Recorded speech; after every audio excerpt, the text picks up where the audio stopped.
You see, you have seen pencil, different colors. Outside color doesn't matter in a pencil. Same with you. What is your height? What is your color? Won't make much of a difference in your professional career. In the professional career, what is measured is height is neck up. नेक से नीचे की height चाहे आपकी 5 foot है, चाहे आपकी 4 foot है, चाहे आपकी 6 फुट है, कोई फर्क नहीं पड़ता। नेक अप आपका हाइट क्या है? What is this black box is going to make a difference. तो कभी भी ये मत लेके चलो कि मेरी हाइट कम है, मेरा कलर ये है। पेंसिल के आउटसाइड कलर से कोई फर्क नहीं पड़ता। फर्क किससे पड़ता है? उसके अंदर क्या है? उसके अंदर क्या है? लेड है। आपके अंदर डायमंड छुपा हुआ है, और जब तक आप उसको निकालोगे नहीं बाहर, तब तक इम्पैक्ट नहीं पड़ेगा। अंदर रखोगे, मैं डायमंड को जेब में रखूं, क्या फर्क पड़ेगा? और उसको बाहर निकालने के लिए आपको क्या करना पड़ेगा? शार्पनिंग करनी पड़ेगी। कौन करेगा? आपका मेंटर करेगा, आपको फैमिली करेगी, आपके पेरेंट्स करेंगे। और हम लोग जो जिए वो जिए नो जनरेशन। आज का जो बच्चा जी रहा है वो जी रहा है ये जनरेशन। फॉर्चुनेटली आप सबको काफ़ी कुछ ऐसा मिला जो शायद हम लोगों को नहीं मिला और आपके पेरेंट्स को नहीं मिला। If you go and talk to your dada dadi, nana nani और your parents who are senior, they have gone through a phase of sacrifice. My age group people have gone through a phase of compromise, but you people are living your lives. Please live the life fully. आज जो opportunity आपको मिली है वो कभी नहीं मिलेगी, और अगर माँ बाप या गुरु कोई सिखाता है तो उसको अच्छा लो। देखिए, माँ जब बच्चे को थप्पड़ मारती है तो दुख किसको होता है पता है? माँ को। बच्चे को तो क्या, थोड़ी देर में फिर वो ठीक हो गया, फिर वो कहता है मेरे को दो परोठे खाने। और माँ को दुख होता है मैंने इसको क्यों मारा। ऐसे ही जब आपका कोई सीनियर आपको जब सुधार रहा होता है, सिखा रहा होता है और सिखाएगा भी, तब आपको क्या लगेगा? जब तक उसको प्लेजर ना मिले तब तक आप सहते रहो। अगर जिस दिन उसको प्लेजर मिलना शुरू हो गया आपको क्रिटिसाइज करने में, तब आप उसको क्वेश्चन कर सकते हो कि sir don't humiliate me in public, whatever you want to say tell me in the private time. और पेंसिल में क्या होता था, अगर वो टूट भी जाए तो क्या है? वो कहते हैं ना, गिर गया तो क्या हुआ, गिरता हुई जो चलता है। बस इतना सा करना है कि उठकर फिर से चलना है। देखिए, इंसान जन्म से कभी भी बड़ा नहीं होता। कोयल अपनी कूक से, पेड़ अपने फल से, खेत अपनी उपज से, इंसान अपनी सोच और कर्मों की वजह से जाना जाता है। सोच, think big, you will have to think big in your life. हंस और बगला दोनों जो है मानसरोवर में रहते हैं। हंस जो है वो मोती ढूंढता है, बगला क्या ढूंढ रहा है? मछली ढूंढ रहा है। कमल का फूल जो है वो कीचड़ में लगता है, पर अपने गुणों की वजह से वो हरि के शीश पे चढ़ाया जाता है। आप लोग भी कुछ फैमिली विद लिमिटेड मीन्स से रहे होंगे, शायद कुछ ऐसे एनवायरनमेंट में रहे होंगे जहाँ उतना अच्छा एनवायरनमेंट नहीं मिला होगा, पर उससे कोई फर्क नहीं पड़ता। आज आपको करके दिखाना है कि आप कहाँ पे किस पोजीशन पे लेकर जाते। और अच्छे आज की डेट में अगर वर्ल्ड में सभी बड़ी कंपनीज जो यूएस की कंपनीज हैं या यूरोप की कंपनीज हैं, उसके सीईओज और हेड कहाँ से हैं? इंडिया से हैं। बहुत छोटे टाउन से हैं। ऐसा कोई नहीं है कि उन्होंने खाली बड़े टाउन से ही किया। दूसरा, जब हम थिंकिंग की बात करते हैं तो human mind by default is program नहीं, फियर दिमाग में होता है। रॉबर्ट फुल्टन ने जब एक मोटर बोट बनाई थी, इंजन बनाया था, तो हडसन नदी के किनारे वो जब खड़ा था तो उसने क्या बोला था? काफी लोग जो वहाँ 100 आदमी, 200 आदमी, तीसरे आदमी आए थे, human mind by default program negative, उन्होंने कहा ये चलेगा नहीं, इट वोंट रन। और जब वो चल गई तो वही के वही सब लोगों का सेम जवाब था, it won't stop.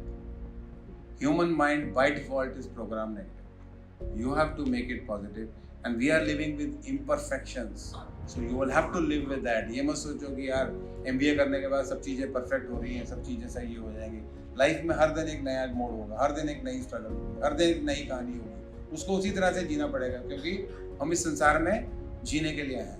When I say out of the box thinking, तो ये छोटा सा मैंने अपने ही ऑफिस में किया था। हमारी बिल्डिंग बन रही थी तो उसमें मैंने देखा, एक अगर ईंटें पड़ी हो, एक हाथ से ईंट उठानी हो तो कितनी ईंटें उठा सकते हैं? एक उठा सकते हैं, 2 भी उठा सकते हैं। दिख रहा है, सब क्लियर है? 2 उठा रहे हैं तो क्या हो रहा है?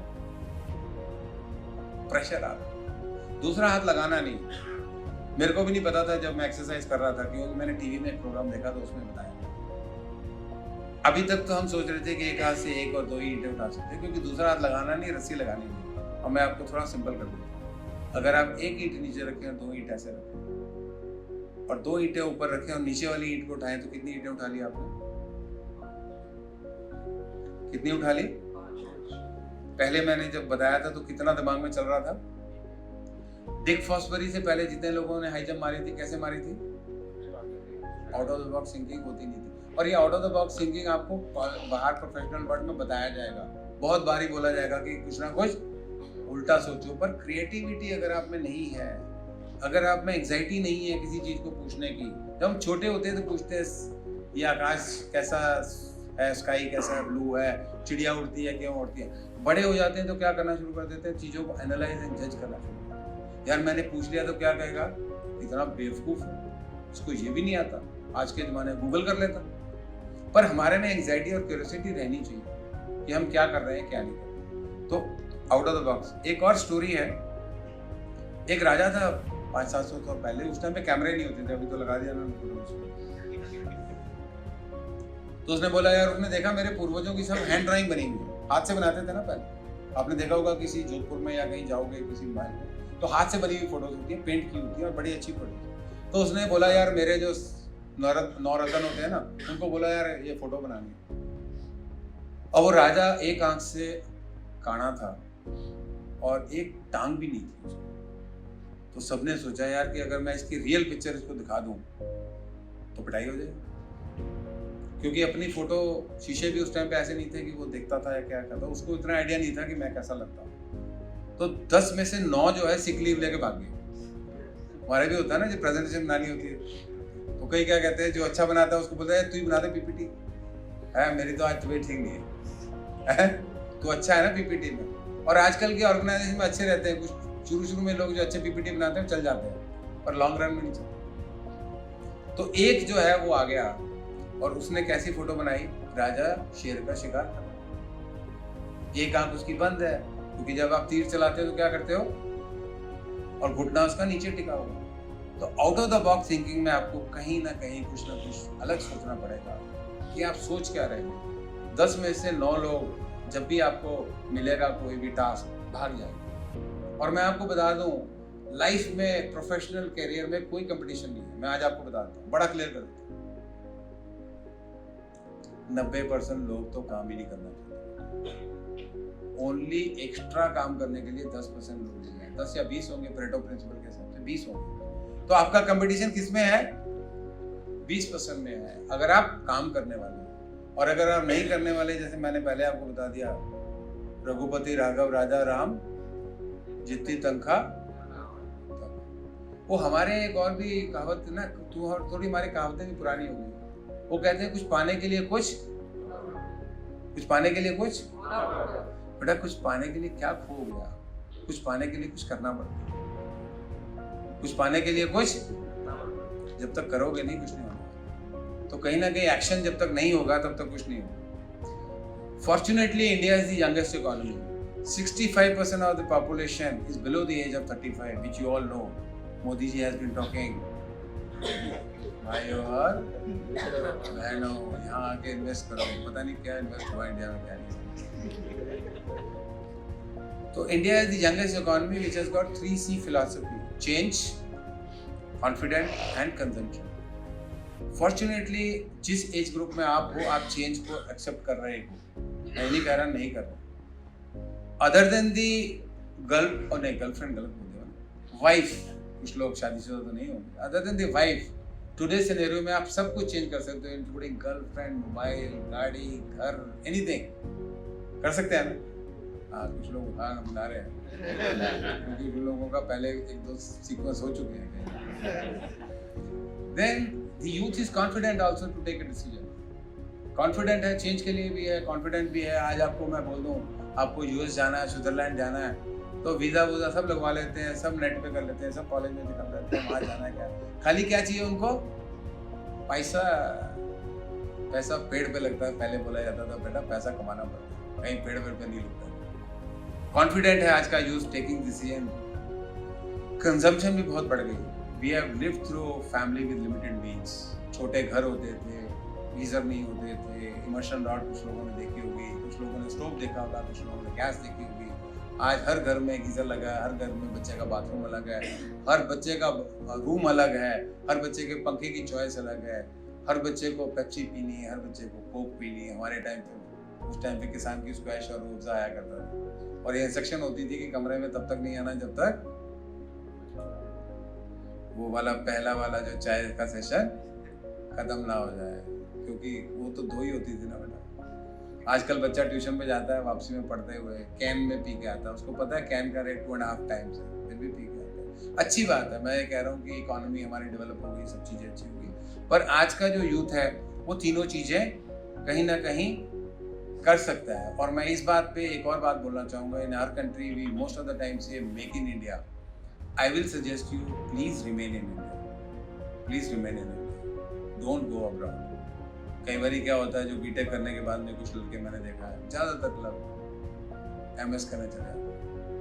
एक बच्चे का कम से कम खर्चा 20 से 30 लाख। मैं I was there in Punjab, उसने बताया 1,20,000 पे 1,20,000 यूएस के वीज़ा लगे, और वो बच्चा 20 से 30 लाख रुपए लेके जा रहा है इंडियन, यहाँ से पैसा वहाँ लेके। तो हम अपने देश का पैसा बाहर लेके जा रहे हैं। जब हम मेक इन इंडिया की बात करते हैं तो we should remain in India. India is a good country, India has got all the potential, और जो लोग बाहर रहते हैं उन लोगों का भी दिल करता है इंडिया में आने का। उन लोगों से जब सिंसियरली पूछोगे तो पता लगेगा, वो ये लोग कहेंगे कि नहीं यार इंडिया अच्छा है, क्योंकि इंडिया में बहुत अच्छे अलग अलग अपने बेनिफिट्स हैं, रादर देन खाली पैसा। पैसे से कुछ नहीं होने वाला। किसने गैलप का नाम सुना? गैलप स्टडी हुई थी तो उसमें पाया गया world wide 87% of employees are not engaged, they are not connected, they are not engaged. 13% are actively engaged, 48% are partially engaged, and 23% are actively disengaged. क्या कहते हैं, जाके जॉब जब मिलता है तो अब क्या होगी, प्लेसमेंट तो होगी। स्टीव जॉब ने कहा था, do what you like but love what you do. पहली बात तो है कि जो पसंद आए वही करो, और जो है उसको लव करो। Tell me I will forget, show me I might remember, but involve me I will understand. The unfortunate part in the professional life is that people are not involving, they are only demanding. ये करके लाओ, वो करके लाओ, इसको ऐसा कर दो, वैसे कर दो, मैं तेरी जगह होता तो ये कर देता, तेरे को ये करना नहीं आता, तेरे को वो करना नहीं आता। आजकल के बच्चे मिलीनियल जो है वो माँ बाप की नहीं सुनते, प्रोफेशनल बॉस की क्या सुनेंगे। हम लोगों को अपने पेरेंट्स से डर लगा करता था। I have got 2 young grown up sons, both have done engineering because me and my wife has not done it, so we force them to do engineering. One of them has done MBA, the other is not done. The salaries of both are now almost same, so the younger one is afraid that if I do an MBA I'll then come down in the ladder, so he doesn't want to do at this point of time. I don't know what will happen. But क्या होता है कि कहीं ना कहीं जो है, जो काम हमने नहीं किया वो हम आगे काम कराना चाहते हैं। Only 3 things happen in an organization naturally. The first is friction. ये क्या हो रहा है? मैं अभी बात कर रहा था आदित्य से, जब हम पहले ट्रैवल करते थे तो जाते थे मीटिंग में, तो यही होता है ऑर्गेनाइजेशन में, जब मीटिंग में जाता है तो क्या हो रहा है। सेकेंड होता है confusion, and then comes under performance. One good thing which is there, you have to be a chief clarity officer. You have to ask questions. You have to have the clarity. क्योंकि कहीं ना कहीं most of the misunderstanding किस वजह से होती हैं? Because of lack of communication. हम लोग communicate ही नहीं करते। एक आजकल दिल्ली में एक टेस्ट होता है बच्चे का, जब नर्सरी में जाते हैं तो पेरेंट्स को दोनों को अलग अलग शीट पढ़ा देते हैं, माँ को अलग देते हैं और बाप को अलग बोलते हैं, बोले इसमें लिख के दो कि बच्चे को क्या पढ़ाना चाहते हैं। उसका जवाब क्या होता है? इंजीनियर। माँ क्या लिखती है? डॉक्टर। पता है सबको, सबके घर में जब बच्चे बड़े हो रहे होते तो लड़की को क्या कहता, बेटा तुम डॉक्टर बनिए, लड़के को क्या कहता तो इंजीनियर बनिए। क्यों? इसके बाद क्या हो जाएगा? सेटल हो जाएगा। इंडिया में सेटल होने का क्या मतलब है? अच्छी नौकरी, उसके बाद सेटल कर देगी बेटा आने वाली। शुरू में ठीक लग रहा है, जिस दिन लंबे टाइम तक वो लिविंग इन वाली जो होगी ना वो खत्म होगी, उस दिन भेद खुलेंगे दोनों के। क्लैरिटी होनी बहुत जरूरी है आपस में। और ऑर्गेनाइजेशंस में आप देखिए कि क्यों नहीं होती, और ये जो पहले फ्रिक्शन और कंफ्यूजन क्यों होता है। आप देखिए 14 साल स्कूल में जाते हैं, 6 साल कॉलेज में, ठीक बोला 20। आपको क्या बताया जाता है कि आपको कोई कोलैबोरेटिव अप्रोच नहीं करना, तेरे को इंडिविजुअली काम करना, किसी को दिखाना नहीं है, तेरे को पीछे मत दिखाया कर दो, क्या काम कर अपने पे। 20 साल उसने ये कंडीशनिंग हो गई उसकी कि क्या करना है तेरे को, खुद का काम। 20 साल ये हो गए, 5 साल तो पहले था, 25 हो गए, और 25 के बाद नौकरी शुरू करते हैं। तो पहले 10 साल कहाँ रहता है, फ्रंट लाइन में रहता है। तो फ्रंट लाइन में क्या कहते हैं, बोले तेरा काम है तू कर, तेरे को इससे को मतलब, इससे को मतलब नहीं। तो टीम वर्क में तेरा कोई, अब कितने का हो गया वो, 35 का। कुछ की पहले प्रमोशन हो जाएगी जो बॉस फिटमेंट टेक्नोलॉजी में बिलीव करते हैं। तो 35 में ही बिकम्स ए लीडर, और उसका दिमाग कहाँ काम कर रहा है, मेरे को कोई कोलैबोरेटिव अप्रोच नहीं करनी, मेरे को क्या करना है, और उसको टीम ही लीड नहीं करनी आ रही, और ऑर्गेनाइजेशन भी उसको कहीं ट्रेनिंग दे नहीं रही कि लीडरशिप कैसे करनी है। और फिर थोड़े दिन बाद पता क्या कहते हैं, he is not a good leader, इसको टीम लीड करनी नहीं आ रही। अरे लीड क्या, उसको ट्रेनिंग दी नहीं कभी आपको कि क्या करना है। देखिए उसके लिए आपको पहले प्रिपेयर करना पड़ता है, और फिर आपको रिकॉग्नाइज करना पड़ता है कि अपॉर्चुनिटी कहाँ आ रही है। आपने देखा जो फुटबॉल में जो स्ट्राइकर्स होते हैं उनमें क्या क्वालिटी होती है, हाँ क्या तेज दौड़ता खाली इधर से उधर है, वो तो पास नहीं करता, बेटा पास तो कोई और करता है।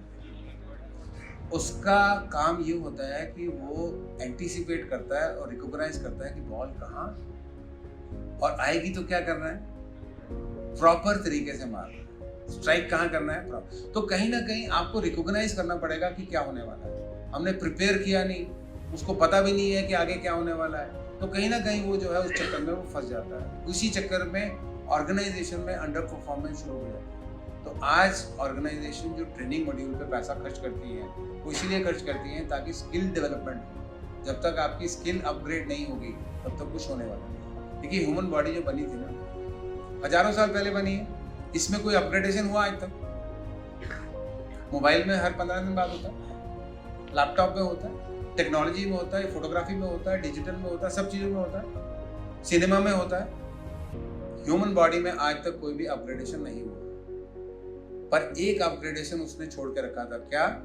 हम जो सोच सकते हैं वो कर सकते हैं। आज जो कुछ भी हुआ यहाँ पर, जो भी है इस हॉल में, वो इस वजह से है कि जो किसी ना किसी ने सोचा होगा तो किसी ने किया होगा। तो कहीं ना कहीं हमारे को स्किल डेवलपमेंट, अपने ऊपर काम करना पड़ेगा, सोच बड़ी रखनी पड़ेगी, उस पर काम करना पड़ेगा। क्या देन ऐसे ऑर्गेनाइजेशन जो है, जो सक्सेसफुल गुड टू ग्रेट में होती है, उनमें और दूसरी ऑर्गेनाइजेशन में एक ही फर्क होता है, and what is that? Culture. You can't copy the culture. आपने देखा होगा कि कई घर हमें क्या लगते हैं, इनके बच्चे बहुत सुलझे हुए, कल्चर इनमें बहुत, और कई घरों में क्या है, गाली गलौज चलता है, माँ बाप की रिस्पेक्ट नहीं है, कुछ नहीं है। तो वहाँ क्या है? एग्रीकल्चर। वो भी ग्रो कर रहे हैं, ये भी ग्रो कर रहे हैं। तो कहीं ना कहीं जो कल्चर है ना, culture is the collective behaviour of the people. मैंने पहले भी बोला था बिहेवियर। ऑर्गेनाइजेशन में ऊपर के 4 आदमी अगर कोई अच्छा कल्चर दे रहे हैं, उससे कोई मतलब नहीं। आपका लास्ट माइल सेल्समैन जो जाके बात कर रहा है, मैगी का जो सेल्समैन है, जब मैगी का हुआ था प्रॉब्लम, तो उसको भी जाके सेम लैंग्वेज बोलनी है जो सीईओ बोल रहा है। वो ये नहीं कह सकता कि सर मेरे को पता नहीं क्या हुआ, कंपनी ने क्या किया, मेरे को तो पता नहीं सर क्या मसाला डाला था, है लेनी है ले लो, नहीं तो मेरे को क्या मतलब। तो वो ये नहीं कह सकता जाके। उसका कल्चर और उसकी लैंग्वेज सेम होनी चाहिए, पर वो लैंग्वेज ऊपर से फ्लो होगी, और वो किस पे डिपेंड करती है? Effective individual and credible leader. मैंने पहले बोला था आपके सोच और कर्म, कर्म का मतलब है वैल्यूज एंड प्रिंसिपल्स। अगर आपके वैल्यूज एंड प्रिंसिपल सही हैं तभी आप लाइफ में सक्सेसफुल होंगे, अदरवाइज जो है कहीं ना कहीं फेल।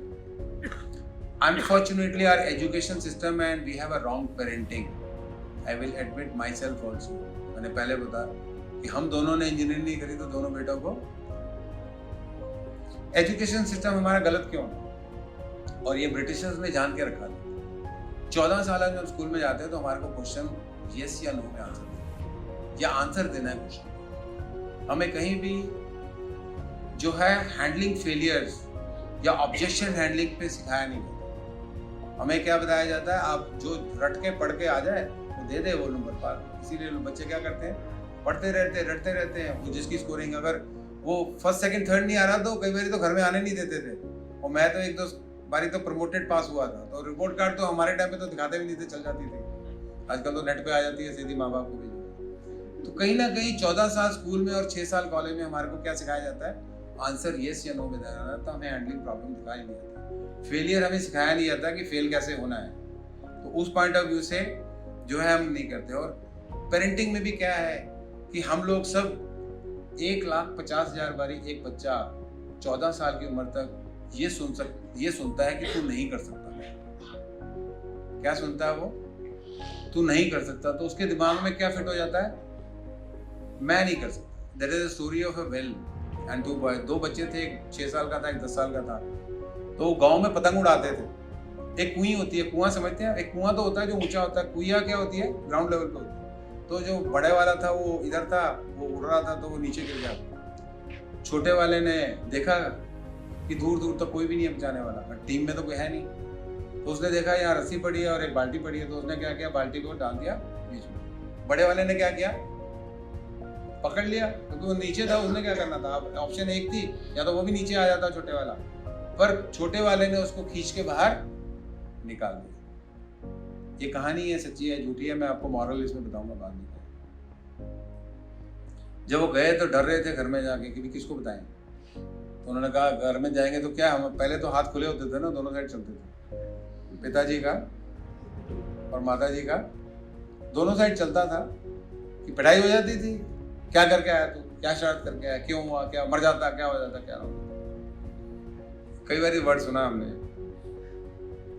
तो उनका एक रहीम चाचा था, उससे उन्होंने जाके बोला है इसको बोलते हैं। तो उसने कहा कि यार बात तो सच्ची कह रहे हो। तो उन्होंने कहा एक एसोसिएशन बना लेते हैं, उसको पूछते हैं क्या है। तो उसने बेटे को बोला, भाई बच्चों को बता, भाई आप क्या हुआ। कहता है सर बता तो दिया, ये गिर गया था, मैंने रस्सी डाली, निकाल दिया, बाहर निकाल। बोला नहीं ऐसे तो इतना सिंपल नहीं है, तो क्या हुआ। बोला थोड़ा ध्यान से समझा। तो उसने समझाया, कहता कि क्या हुआ, जब ये गिरा बीच में तो मैंने दूर दूर तक देखा कि कोई मेरे को रोकने वाला है या नहीं। तो मेरे को रोकने वाला क्या, रोकने वाला नहीं था कि तू ये नहीं कर सकता। हेल्प करने वाला तो कोई था ही नहीं, पर रोकने वाला भी नहीं था कि तू ये काम नहीं कर सकता।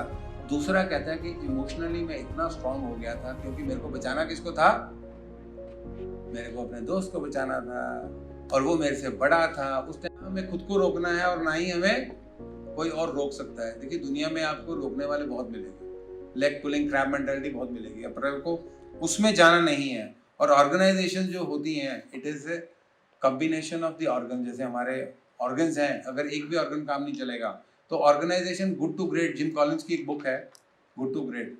There are few companies who are great because good पे हम आकर अटक जाते हैं। हमें लगता है कि नहीं यार बहुत हो गया, अब इसके बाद क्या करें।